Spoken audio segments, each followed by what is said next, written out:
할렐루야. 오늘 10월 마지막 주일에 주의 성전에서 예배하는 우리 모두에게 하나님의 평강이 함께 하시기를 주의 이름으로 기원드리겠습니다. 오늘 마태복음 9장 27절로 38절 말씀으로 긍휼히 여기시는 하나님이다라는 제목으로 함께 은혜를 나누고자 합니다. 시편 103편 13절 말씀해 보니까 아버지가 자식을 긍휼히 여김같이 여호와께서는 자기를 경외하는 자를 긍휼히 여기시겠다라고 말씀하십니다. 우리가 사랑하는 자녀들을 긍휼히 여긴다는 것은 불쌍히 여긴다는 말이 아닙니다. 늘 사랑하고 아끼고 또 보살피고 함께한다는 의미입니다. 이처럼 우리 여호와 하나님께서는 우리 모든 성도들의 긍휼의 하나님으로 그 하나님을 경외하는 자로 우리가 서야 될 줄로 믿습니다. 이제 우리 옆 사람과 한번 인사할 때 주님의 이름으로 사랑합니다. 축복합니다. 인사하겠습니다. 주님의 이름으로 사랑합니다. 축복합니다. 하나님의 긍휼이 우리 모두에게 임하시기를 주의 이름으로 기원합니다.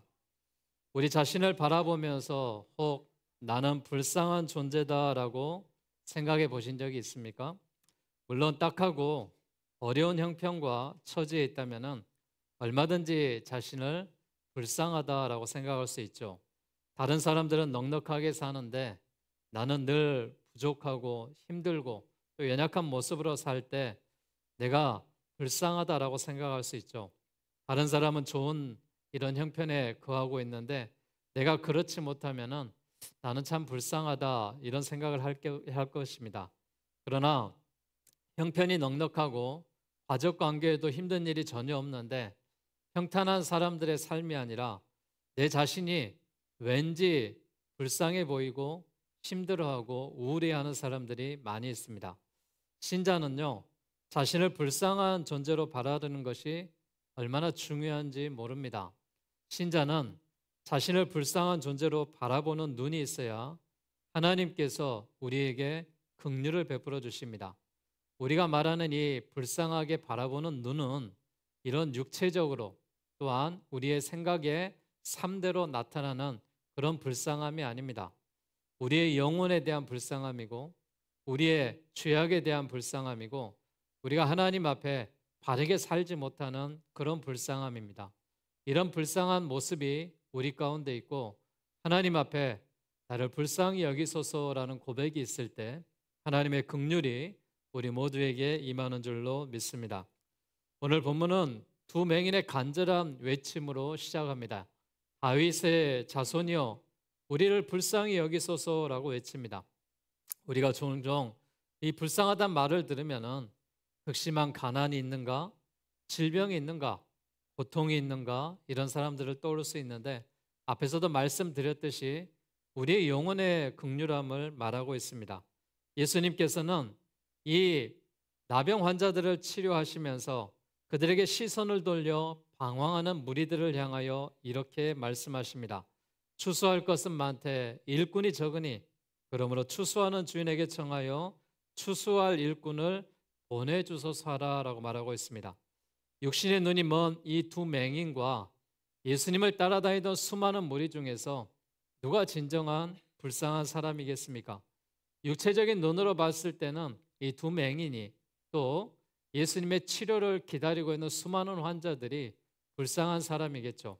그러나 예수님의 눈에는 예수님의 그 구원의 은혜를 모르고 또한 천국을 모르고 그냥 맹목적으로 따라다니는 이 무리들이 불쌍한 사람들 아닐까요? 우리는 오늘 본문을 통해서 진정한 자기인식과 긍휼의 회복이 긍휼의 주님을 만날 때 시작된다는 진리를 깨닫고 이 긍휼을 받은 자로서 부름받은 우리 모두에게 하나님의 사명이 있다는 것을 깨닫고 긍휼의 하나님이 오늘 나의 하나님이 되고 긍휼의 하나님을 통하여서 우리에게 주신 사명을 잘 감당하는 우리 모든 그리스도인들이 되시기를 주의 이름으로 기원합니다. 긍휼은 도움이 필요한 자의 정직한 고백의 시작으로부터 나갑니다. 두 맹인이 예수님께 나아가 외친 핵심이 무엇입니까? 우리를 불쌍히 여기소서라는 외침입니다. 또한 예수님이 이 나병 환자들을 찾아가셔서 친히 외치는 그 말씀이 너희가 낫고자 하느냐라는 그런 외침이셨습니다. 마찬가지로 이 외침이 단순히 우리를 고쳐주소서라는 외침이 아니라 우리의 영혼을 불쌍히 여겨달라는 이 맹인들의 고백입니다. 이것은 정직한 자기인식의 고백이죠. 맹인들은 자신의 힘으로는 자신들의 문제를 해결할 수 없다는 것을 처절하게 느끼고 있습니다. 그들은 자신의 한계를 가리고 포장하지 않습니다. 육신뿐만이 아니라 영적인 삶에도 마찬가지입니다. 현대인들이 나 홀로 잘 살 수 있다, 내가 나의 주인이다 라고 외치지만 깊은 내면에는 해소되지 않은 공허함이 있고 불안이 있고 죄책감이 있고 무력감이 있습니다. 진정한 긍휼의 주님을 만나려면 이 맹인들처럼 우리의 무력감과 영적인 빈곤을 솔직하게 인정하는 그리스도인들이 되셔야 하나님의 긍휼이 우리에게 임하는 것입니다. 이것은 예수님을 향한 신앙의 고백과도 같죠. 그들은 뭐라고 외칩니까? 예수님을 다윗의 자손이요 라고 외칩니다. 예수님이 구약에서 예언된 메시아요, 곧 구원자로 오신 분임을 믿었습니다. 맹인들은 예수님만이 자신들의 시력을 회복시킬 뿐만 아니라 죄와 절망으로부터 구원하실 수 있는 유일한 주권자이심을 믿었습니다. 그래서 예수님께서 그들에게 내가 능히 이 일을 할 줄 믿느냐라고 물으십니다. 이에 맹인들이 뭐라고 합니까? 주여 그러하이다 라고 말합니다. 그때 예수님의 선언은 이렇게 말씀하십니다. 너희의 믿음대로 되라. 사랑하는 여러분, 우리가 가지고 있는 문제들이 있죠. 내가 해결할 수 없는 일들이 있죠. 우리가 그럴 때 하나님 앞에 기도합니다. 뭐라고 기도합니까? 이 맹인들처럼 내가 능히 이 일을 할 줄 믿느냐? 예수님의 이런 말씀들이 우리에게 들려왔을 때 주여 그래하이다라는 이런 믿음의 고백이 필요합니다. 여러분의 어떤 문제라도 좋습니다. 하나님 앞에 기도하실 때, 하나님 앞에 구할 때 하나님께서 물으신다면은 주여 그러하이다, 너의 믿음대로 될지어다라고 말했던 것처럼 우리의 믿음이 확고한다면은 어떤 어려움과 환경 가운데도 헤쳐나갈 줄로 믿습니다. 사랑하는 여러분, 우리의 삶의 모든 문제 앞에 주여 그러하이다라고 고백할 수 있는 이 믿음이 있기를 주님의 이름으로 축복합니다. 긍휼은 오직 예수 그리스도를 구원의 주님으로 인정하는 것입니다. 그분께 모든 것을 맡기고 믿음의 고백 위에 서 있는 역사입니다. 하나님, 긍휼의 도우심이 우리 모두에게 함께할 때 그 긍휼로 인하여서 우리가 살아갈 수 있는 힘이 있고 소망이 있고 또한 우리의 미래가 주님의 긍휼 가운데 해결받게 될 줄로 믿습니다. 하나님의 성전에 오셔서 예배하는 여러분 모두에게 하나님의 긍휼이 임하시기를 주님의 이름으로 축복합니다. 긍휼의 주님은 어떤 사람을 찾습니까? 방황한 무리를 찾습니다. 그리고 이들을 가리켜서 목자 없는 양이다라고 말씀하며 그들을 찾으시죠. 두 맹인의 치유의 기사는 개인적인 차원에서 긍휼을 보여주는데요. 본문의 35절과 36절의 말씀해 보니까 이렇게 기록하고 있습니다. 예수께서 모든 도시와 마을에 두루 다니사 그들의 회당에서 가르치시며 천국 복음을 전파하시며 모든 병과 모든 약한 것을 고치시니라 라고 되어 있습니다. 예수님의 사역이 이 말씀에 기록되어 있는데요. 예수님의 사역은 어떤 사역입니까? 가르치는 사역이었습니다. 말씀을 가르치시죠. 그리고 전파하는 사역이었습니다. 복음을 전파하시죠. 그리고 고치는 사역이셨습니다. 치유와 회복의 사역이셨죠. 이 사역을 하시던 중 예수님은 수많은 무리를 보셨고 그들을 보시자 불쌍히 여기셨습니다. 예수님은 무리를 불쌍히 여기신 이유가 그들이 목자 없는 양과 같이 고생하며 기진함이다라고 말하고 있습니다. 여러분, 여러분의 인생의 목자는 예수 그리스도이신 줄로 믿습니다. 그분을 믿고 따르는 자가 목자 없이 방황하는 자가 아니라 목자 대신 주님을 바라보며 따르는 그리스도인이 될 때 우리의 길이 영생의 길로 함께할 줄로 믿습니다. 당시 무리들은 종교 지도자 바리새인과 서기관들에게 이끌려 있었습니다. 그러나 그들의 가르침은 형식과 율법의 짐을 지을 뿐만이 아니라 영혼의 참된 안식과 구원을 주지 못했죠. 마치 양떼를 뜯어먹기만 하고 보호하지 않는 이기적인 목자와 같았습니다. 이것이 오늘날 우리 시대의 모습과 다르지 않습니다. 현대인들은 수많은 정보와 성공 공식, 자기 개발이라는 목자들을 따르지만은 결국 더 깊은 공허함과 불안을 느끼고 있습니다. 사람들이 무엇에 빠져 있습니까? 돈을 많이 벌기 위해 빠져 있습니다. 그리고 자신 스스로가 세상에서 인격과 가치를 주장하면서 포스트 모더니즘의 이 시대의 삶을 살고 있습니다. 그뿐입니까? 여성 상위 시대, 여성이 남성과 동일하다는 페미니즘에 빠져 있고요. 이런 일들로 인하여서 세상이 혼탁합니다. 지금은 주장한 것이 무엇입니까? 인권이라는 그 이름 아래 하나님의 창조 질서를 무너뜨리고 있습니다. 사랑하는 여러분, 하나님이 창조하셨고 하나님의 형상대로 사람이 지음받았습니다. 하나님께서 남성과 여성을 만들었고 하나님의 형상대로 우리를 지음받았다면 우리가 지음받은 대로 해야 될 일이지 않습니까? 그러나 우리가 너무 정보에, 성공에, 또 자기 중심의 삶을 살아간다면 하나님의 창조 질서를 부인하는 행위가 되겠죠. 긍휼의 주님은 단순히 육신의 질병만을 고치러 오시지 않았습니다. 세상의 모든 잘못된 것을 고치러 오셨고 우리의 생각 자체를 고치러 오셨습니다. 세상이 혼탁한 세상에 세상을 바라보시며 불쌍히 여기신 것입니다. 사랑하는 여러분, 우리도 이런 긍휼의 눈으로 세상을 바라볼 때 세상이 예수님의 말씀으로 정화되고 회복되게 될 줄로 믿습니다. 예수님은 어떤 사람을 살립니까? 복음을 전하여 사람을 살리셨습니다. 천국 복음이죠. 마가복음 16장 15절 말씀에 또 이르시되 너희는 온 천하에 다니며 만민에게 복음을 전파하라 라고 말했습니다. 주 예수를 믿으라. 그리하면 너와 내 집이 구원을 받을 것이다 라고 사도행전 16장 31절에 말했습니다. 예수님의 메시지는 예수를 믿으라는 것입니다. 예수를 따르라는 것입니다. 이 천국 복음을 선포하시며 사람을 살리는 사역을 하신 줄로 믿습니다. 오늘 단순히 우리의 하나님 앞에 드리는 예배가 이 교회의 친목 모임이 아니라 하나님께 영광을 돌리는 예배가 될 때, 천국 복음이 선포될 때 하나님의 놀라운 은혜로 우리가 소망으로 회복으로 함께할 줄로 믿습니다. 예수님은 또한 성전에서 무슨 일을 하셨습니까?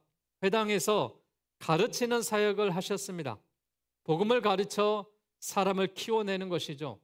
예수님은 가르치기를 좋아하셨죠.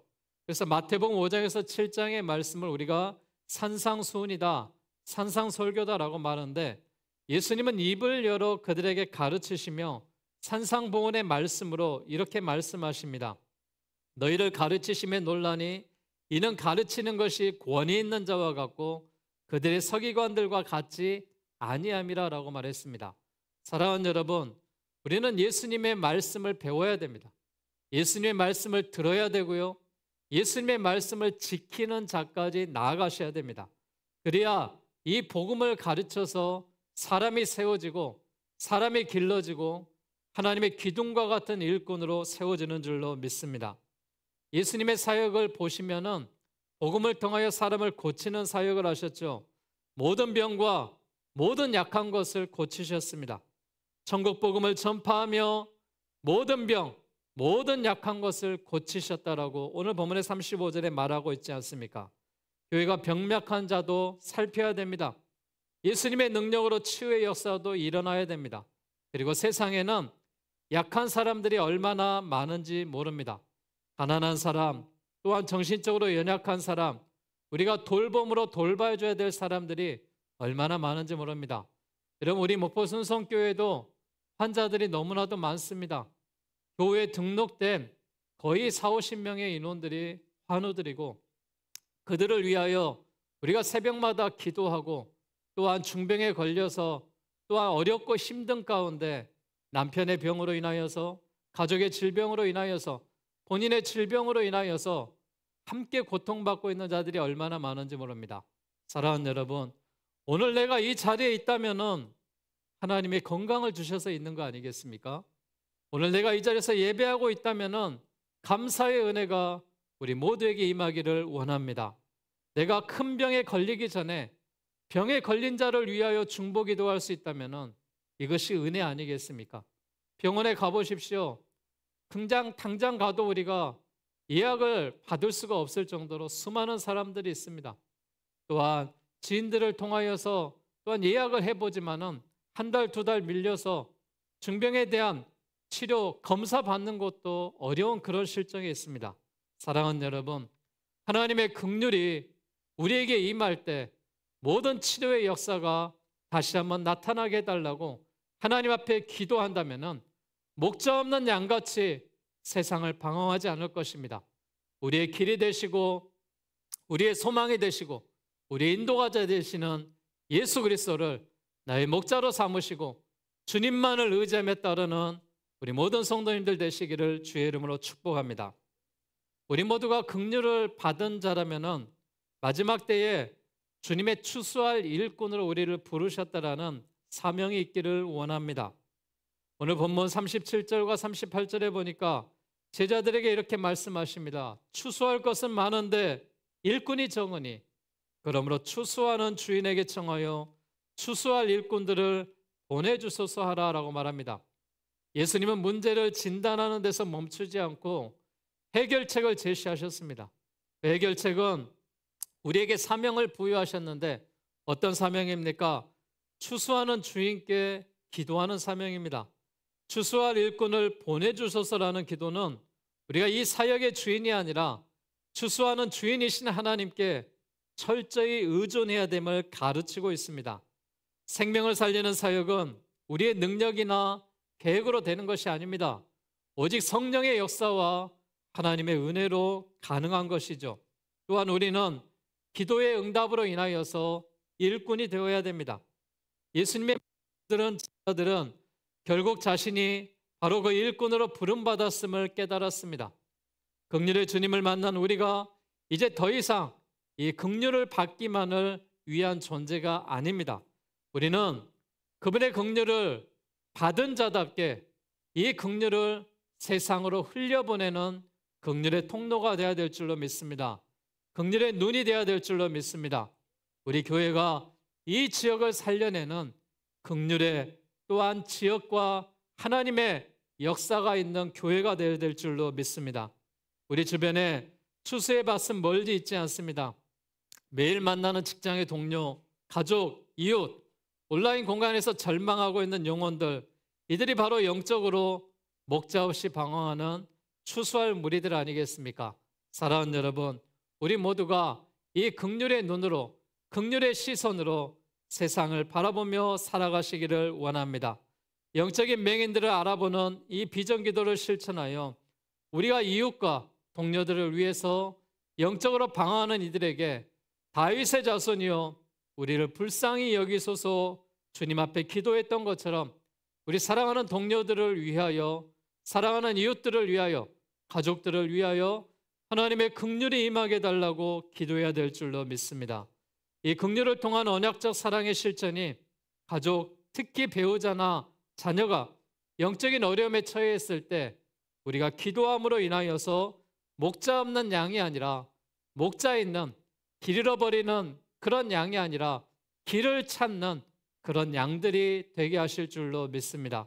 사랑하는 여러분, 나 한 사람을 지금 이 시대에 가정으로 보내셨고 직장으로 보내셨고 세상으로 보내셨다면 우리가 하나님의 사명을 다해야 될 주님의 대리 이 사역으로 추수할 일꾼으로 사명을 감당해야 될 줄로 믿습니다.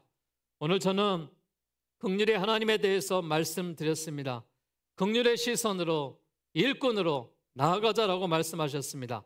사랑하는 여러분, 우리가 이 두 맹인처럼 우리를 불쌍히 여기소서라는 고백이 시작될 때 하나님께서 긍휼을 베푸시고 우리의 한계를 인정하고 예수 그리스도만을 구원자로 고백하는 믿음이 있을 때 하나님의 역사가 다시 한번 시작될 줄로 믿습니다. 우리가 예수님처럼 목자 없는 양을 향한 긍휼의 시선을 회복해야 됩니다. 누가 진정한 이 시대의 불쌍한 자입니까? 육신의 눈은 떴으나 영혼의 눈을 감겨있고 자기 성공과 이기심에 빠져 있는 자들 아니겠습니까? 긍휼의 주님께서 원하는 것이 무엇이겠습니까? 그 긍휼을 받아 생명을 얻은 우리가 긍휼의 마음을 갖는 거 아니겠습니까? 그래서 우리가 복음을 전하여 사람을 가르치고 사람을 고치는 그 사역을 하는 교회와 성도들이 되어야 되지 않겠습니까? 사랑하는 여러분, 이 시대 하나님이 부르시는 그 일꾼, 나 한 사람이 되기를 원합니다. 주님은 연약한 자를 찾으시고, 주님은 힘겨운 자를 찾으시고, 주님은 살기 원하는 자를 찾으십니다. 사랑하는 여러분, 우리 주변에 그런 어려움을 당한 자가 있다면 그들에게 예수님을 소개해 주시길 바랍니다. 예수님을 만나게 해주시기를 바랍니다. 우리가 단순히 하나님의 성전에 와서 1시간 예배 드리는 걸로 끝나는 것이 아니라 하나님의 성령이 이 자리에 임하셔서 우리 예배를 받으시고 말씀을 받고 세상을 향하여 추수의 일꾼의 사명으로 나아가는 여러분들에게 하나님의 사명으로 함께할 때 하나님의 놀랍도록 여러분과 동행하시고 인도하실 줄로 믿습니다.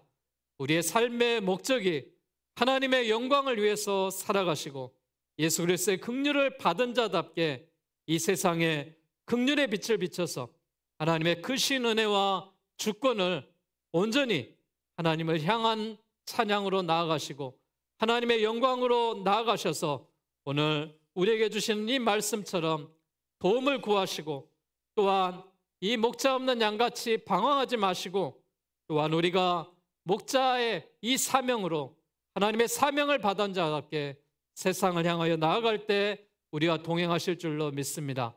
오늘 예배하는 여러분 모두에게 하나님의 긍휼이 임하시기를 주님의 이름으로 축원합니다. 이 시간 함께 우리 찬양할 때 우리 연약함을 고백했으면 좋겠습니다. 우리의 부족함을 고백했고요. 이 모든 것이 하나님의 은혜였습니다라는 저는 완전합니다라는 이 찬양으로 기도하는 마음으로 함께 찬양 드리겠습니다.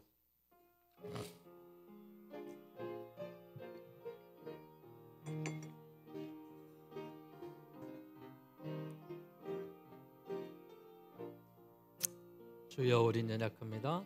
주여 우린 연약합니다.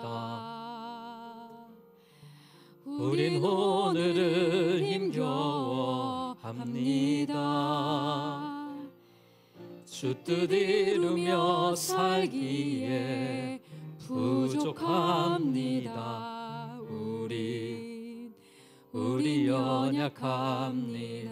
주여 우린 넘어집니다. 주여 우린 넘어집니다. 오늘 하루 또 실수합니다.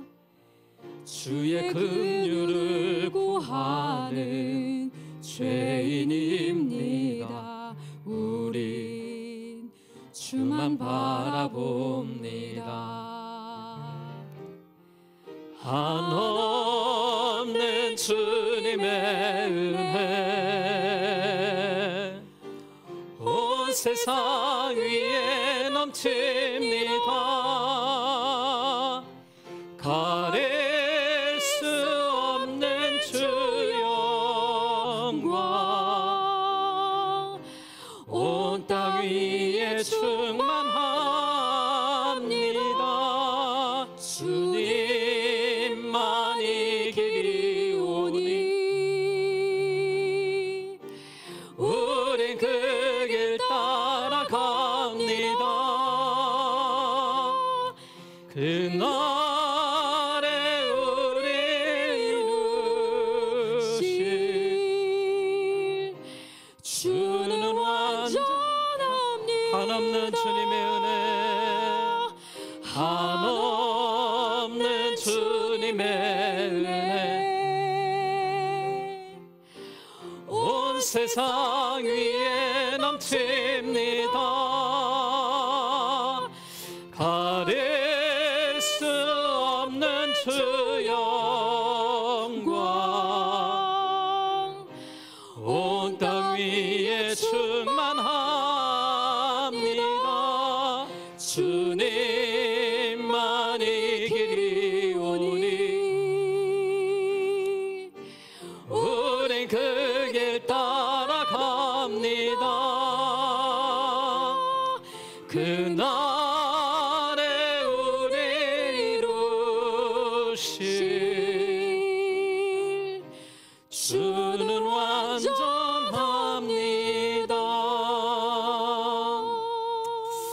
그렇습니다. 이 시간 우리 함께 고백했으면 좋겠습니다. 우리 가슴에 손을 얹으시고요. 주님, 내 연약한 부분을 아시지 않습니까? 나의 힘겨운 부분을 아시지 않습니까?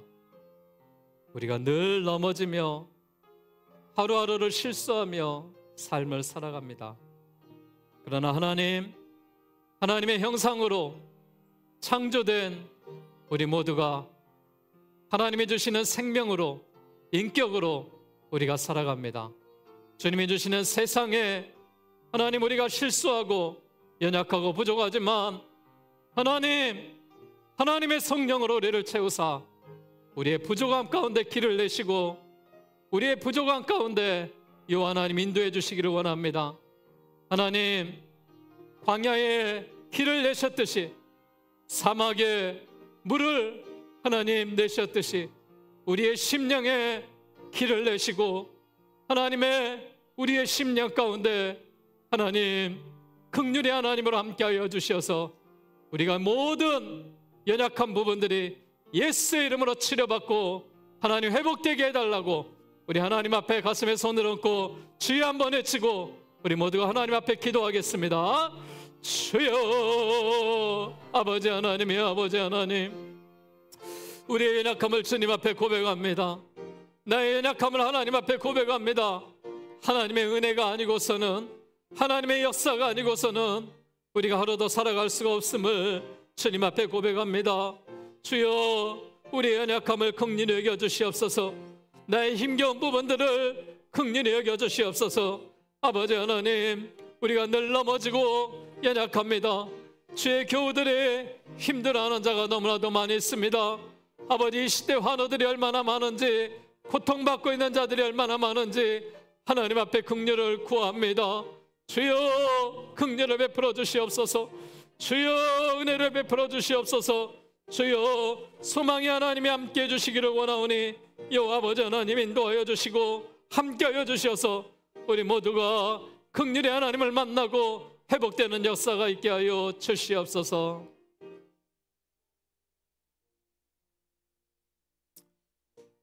하나님 아버지, 이 시간 하나님의 성전에 나와 예배하는 자들을 불쌍히 여겨주시기를 원합니다. 하나님의 긍휼이 우리 모두에게 임하기를 원합니다. 주여, 우린 연약합니다. 주여, 오늘을 살아가는데도 힘겨워합니다. 때론 실수하고 넘어져도 다시 일어날 수 있는 힘과 용기를 여호와 하나님 우리에게 주시기를 원합니다. 하나님의 긍휼이 우리 모두에게 임하기를 원합니다. 방황하는 자들이 없게 하여 주시고 흔들리는 자들이 없게 하여 주시고 믿음의 종들이 하나님의 성령을 의지하며 담대하게 나아가게 하여 주시옵소서. 하나님, 추수할 일꾼을 찾으실 여호와 아버지 하나님, 이 시간 하나님의 은혜를 받은 자들이 세상을 향하여 나아갑니다. 저들의 가정의 파수꾼이 되게 하여 주시고 저들의 모든 직장과 삶의 추수의 일꾼이 되게 하여 주셔서 주님의 복음을 전하고 주님의 복음을 가르치고 주님의 복음으로 하나님 고치는 놀라운 역사들이 일어날 수 있도록 성령 하나님 함께하여 주시옵소서. 하나님 앞에 귀한 예물을 올려드립니다. 11조를 구별하여 드리고 감사의 예물로, 성교의 예물로, 또 하나 여러 가지 모양으로 하나님 앞에 드리는 주일의 예물과 헌신이 있습니다. 하나님의 모습 하나님 기뻐 받으시옵시고 온전히 주님의 사역에 온전히 예물이 사용될 수 있도록 주님이 축복하여 주시옵소서. 예수님의 이름으로 기도하옵나이다. 아멘.